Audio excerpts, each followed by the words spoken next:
Seguinte, Hunter, você já parou para pensar no que de verdade te causa medo em um monstro? Se você analisar bem, as grandes obras de ficção partilham de padrões biológicos e psicológicos muito específicos para ativar os alarmes de incêndio do seu cérebro. Não é por acaso, é design. Então pega o seu café, foca aqui comigo e vamos dissecar a verdadeira anatomia do terror. E para começar, por que não falamos da boca?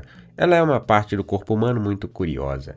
Muitas vezes associamos até erroneamente o caráter e a intenção de uma pessoa baseando-se apenas na forma dela. Esse elemento tem sido usado frequentemente em obras recentes, desde os sorrisos sádicos de vilões em Yu-Gi-Oh! E Naruto até os visuais bizarros de Chainsaw Man e Attack on Titan. Mas seu uso vem de épocas bem antigas, como nas pinturas de Bosch, lá nos anos 1500 ainda. E sim, eu também achei bem estranho quando descobri que Bosch fazia parte desse período aqui. E se você escavar até mais de 2000 anos atrás, você encontra itens com umas bocas bizarras. O ponto é que conseguimos diferenciar facilmente um sorriso genuíno de uma intenção maligna sem nenhum treinamento prévio. Ela destaca a emoção de forma direta como nenhuma parte do nosso corpo sonha em conseguir. E acredito que parte do terror que criamos com palhaços, como Pennywise, por exemplo, vem muito dessa característica, ainda que não tenha sido a intenção inicial do arquétipo. Parte daquelas maquiagens criaram aquilo que chamamos de sorriso falso ou sorriso de psicopata, que aliado do design criou toda essa mitologia por detrás de palhaços. Sabe aquele sorriso excessivamente grande ou deslocado de contexto, um sorriso muito largo, dentes visíveis demais, olhos sem emoção? Geralmente esperamos a coerência entre olhos e boca e quando eles discordam percebemos que há algo errado ali. A boca também tem aparecido em diversas partes do corpo e com dentes de navalha enfileirados, semelhantes aos de um tubarão, ou por que não até crocodilos. Se pega ali uma espécie conhecidamente como predadora e pega suas principais características para o tal monstro. Isso mexe conosco por causa daquilo que associamos à biologia. Geralmente sabemos se um ser é carnívoro ou herbívoro pela sua arcada dentária. Se ele tem dúzias de dentes, um mais afiado que o outro, com certeza consome algum tipo de carne. Não é à toa que vampiros, zumbis e lobisomens tomam conta desse gênero com uma certa vantagem. Nossa mitologia brasileira, por exemplo, temos o assustador Mapinguari, que é frequentemente representado com uma enorme boca vertical na altura do ventre. Mas lógico, também não significa que uma boca sem esses elementos afiados não possa ser estranha. Isso me lembra a lenda japonesa da Kushisaki Onna, a mulher da boca rasgada. A boca é um elemento maleável na arte. Costurada representa controle, censura e neutralidade. Tampada simboliza um segredo ou um conto escondido. Aberta e cheia de dentes, liga um alerta de perigo imediato. É um dos principais lugares abordados porque é por lá que enxergamos o risco de sermos consumidos como alimento, ou onde lemos as intenções mais cruéis de forma direta.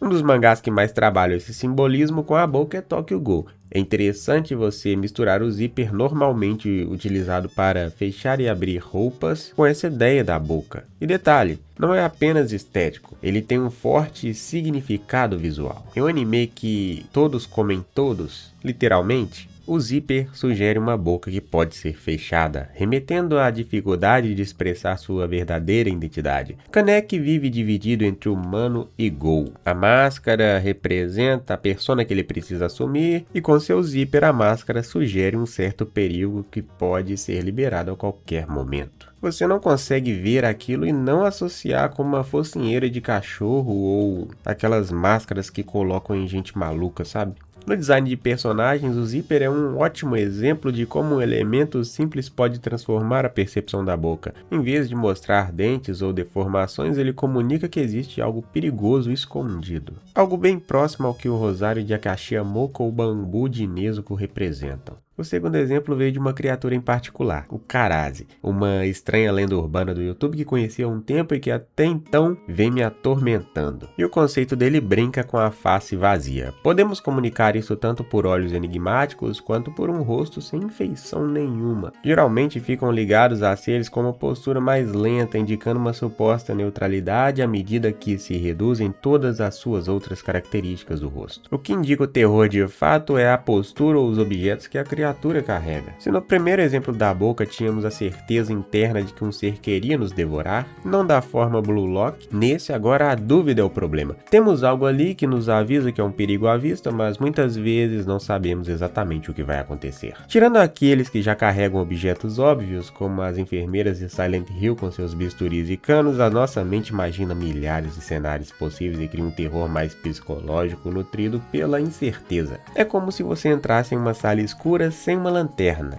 Com certeza você vai pensar que tem algo lá. Agora imagina que você foi avisado de antemão que tem uma criatura ali com você. A partir desse momento, não importa que criatura é, você vai imaginar as piores coisas que podem estar do seu lado e com certeza, mesmo que não tenha nada, você irá sair dali com lembranças memoráveis.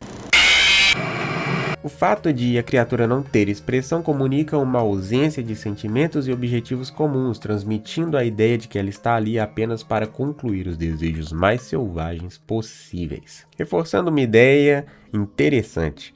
A ausência de informação também é informação. Nesse caso, entram personagens como a própria Samara, que escondem suas expressões por debaixo dos cabelos. Todo o entorno contribui para que sua mente crie seus próprios monstros internos. Muitas obras como Naruto utilizam máscaras não só para esconder a expressão, como também intenções e criam um ambiente onde a máscara passa a ser um personagem símbolo de atrocidades, enquanto seu portador vive no anonimato como um potencial perigo. E é por isso que é comum, quando vemos algum personagem com máscara, temos uma curiosidade instantânea de retirá-la. É como se você quisesse deixá-la vulnerável de alguma forma. Quando o ser ele tem a face vazia sem a necessidade de uma máscara, é como se ele não tivesse um ponto vulnerável. O rosto é o que define a humanidade. Quando ele some, sobra só uma presença. E isso desumaniza o ser. Ele não tem máscara, ele é a própria máscara, e o rei disso não tem como, é Diandito.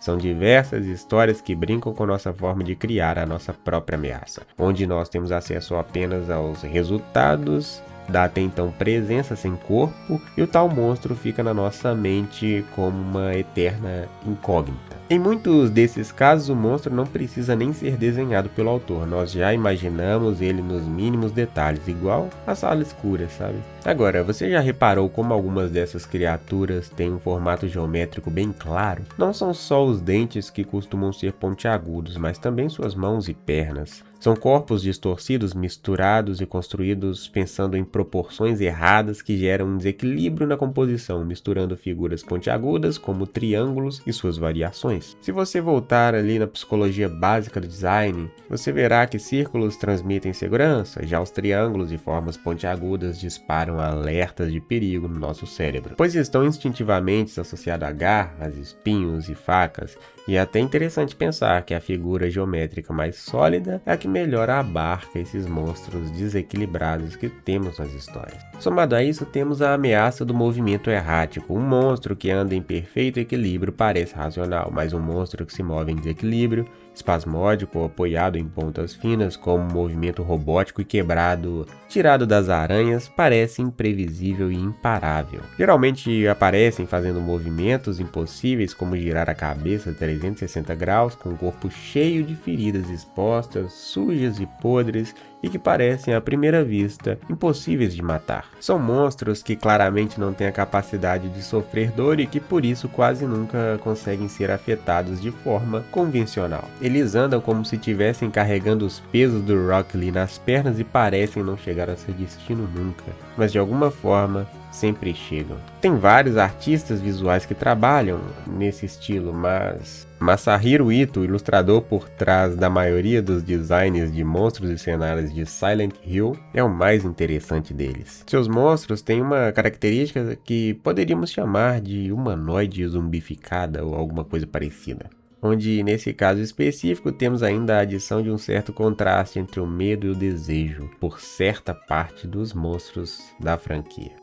Era dentro? Sei lá, viu? Agora vamos falar das repetições. Talvez seja o recurso mais comum e intuitivo aqui. Você quer tornar algo assustador? Encha ele de olhos. É algo mais difícil de desenhar, mas se bem feito, causa uma perturbação imediata. Ao mesmo tempo em que você reconhece cada um daqueles elementos individualmente, você estranha a densidade e o arranjo daquelas coisas no corpo. Não sei você, mas eu não queria dar de cara com um Ophanin em um beco escuro às 3 da manhã. Não é à toa que dos animais da natureza, aqueles que consideramos mais assustadores têm uma quantidade de membros a mais, como aranhas, centopeias, insetos no geral, até polvos e lulas, antigamente representados como o gigante Kraken. It, por exemplo, assim como vários outros monstros, tem sua última forma baseada em características de aracnídeos que normalmente envolvem uma pá desses membros. Em tempos atrás, essa quebra do padrão corporal era o que mais fazia sucesso em circos esquisitos, os chamados freak shows. Esses shows onde tinham pessoas peculiares, como uma mulher barbada ou uma pessoa cheia de pernas, até duas pessoas que compartilham o mesmo corpo. Hoje é difícil você pensar em algum desses monstros mais voltados para o lado perturbador e grotesco sem colocar esse elemento de repetição neles. Diferentes de vampiros e lobisomens que se tornaram meio romantizados pela cultura pop, esses outros designs mantêm um aspecto puramente voltado ao sentimento de agonia e incômodo, adicionando essas partes extras em lugares que não esperaríamos. Tem muito mangá que não é de terror, mas que quando quer dar um aspecto de perigo aos seus personagens, eles adicionam essas características. O Alien já era assustador por si só. E qual a ideia deles para piorar um pouco mais a situação? Que tal colocar uma boca na língua do cara? Eles exploram um fenômeno de hiperrepetição, um fenômeno em que a repetição excessiva de um mesmo elemento deixa de parecer organizada e passa a soar artificial, doentia ou inumana. Tanto Janjito quanto Giger, Kazuki Takahashi e Kishimoto se utilizam desse elemento justamente porque é o mais intuitivo, tanto quanto quimeras bestiais. Mas um que me chamou a atenção foi Kazu Inabe, especialmente as ilustrações de Starving Anonymous, que mostra uma fusão interessante desse conceito, mas a ideia de insetos gigantes de uma forma grotesca e visceral. Agora vamos falar do Vale da Estranheza. Como ilustrador, eu acho mais difícil de se fazer intencionalmente. É fácil você cair nesse vale por pura falta de conhecimento técnico ou erro de anatomia, mas quando você quer desenhar algo que use essa característica de propósito, descobre o quão complexo e difícil o negócio é. Você pode facilmente errar a mão e fazer uma criatura caricata ou até engraçada. O segredo que eu reparo em artistas que dominam isso é justamente o sentimento de que aqueles elementos errados foram colocados ali por acidente. Não é mesmo, Dolinho? Podem ser criaturas que conhecemos acompanhadas de alguma deformidade sutil ou mesmo criaturas de aparência totalmente normal inseridas em contextos bizarros. Sabe aquela cena clássica de suspense onde uma menininha está com um caderno de álgebra extremamente avançado no meio de uma rua de madrugada cercada de monstros? Mas com a expressão mais serena possível? É basicamente isso. O Vale da Estranheza é uma característica que abarca também o comportamento e o contexto e não somente a aparência plástica do bicho. Uma ilustração pode entrar no Vale da Estranheza e não ter necessariamente um lado mais voltado para o terror, pelo menos não de uma forma explícita. Bom, para mim, mesmo os mais intrigantes como o Codex Serafinianus é um tipo de terror. Um terror baseado em desconhecimento e a criação de uma sociedade bizarra, mas eu entendo quem não acha. E a arte que me veio à mente foram as ilustrações de Mark Ryden. Sua obra mistura elementos de contos infantis, religião, anatomia, taxidermia, carne, brinquedos antigos e símbolos esotéricos. Suas pinturas parecem doces e inocentes à primeira vista, mas escondem algo profundamente perturbador. Não é necessariamente terror em seu mais puro significado, mas veste a carapuça muito bem. Você deve ter reparado que muitos desses monstros que você conhece entram em mais de um desses tópicos, misturando várias dessas características. Isso acontece porque um bom design trabalha o melhor de cada aspecto. Apesar da aparência do monstro ser crucial, todo o seu entorno e construção do cenário tem de ter o mesmo peso. Uma cidade vazia, a floresta assombrada, uma sala escura, um ruído esquisito, tudo coopera para criar uma verdadeira criatura inesquecível. E você, Hunter, de qual criatura você se lembrou assistindo desse vídeo? Conte aqui embaixo nos comentários e te vejo no próximo vídeo, né?